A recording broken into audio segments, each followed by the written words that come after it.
Sedikitnya 7 rumah semi permanen warga rusak setelah tertiup angin kencang disertai hujan deras di Dusun 4 Desa Rantau Panjang, Kecamatan Buaya Rawan, Oku Selatan. Angin merusak bagian atap dan dinding rumah warga yang membuat rumah roboh. Tak ada korban jiwa dalam peristiwa tersebut.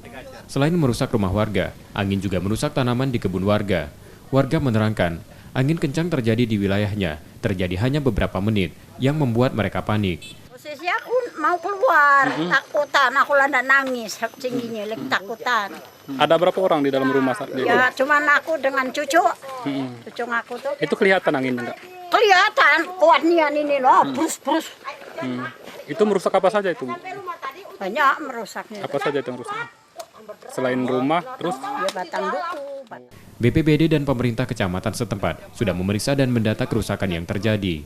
Yang ini alhamdulillah korban jiwa tidak ada, tapi korban kerugian yang diakibatkan kerusakan rumah tempat tinggal akibat dari angin tersebut.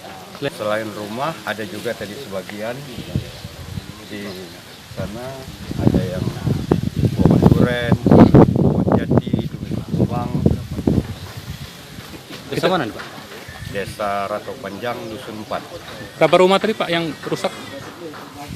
Berapa rumah yang rusak? 7 rumah yang rusak, 1 pondok roboh. Warga yang rumahnya rusak sudah mulai memperbaiki kerusakan dan sebagian lagi mengungsi ke tempat kerabatnya. Setia Budi, Kompas TV, Ogan Komering Ulu Selatan, Sumatera Selatan.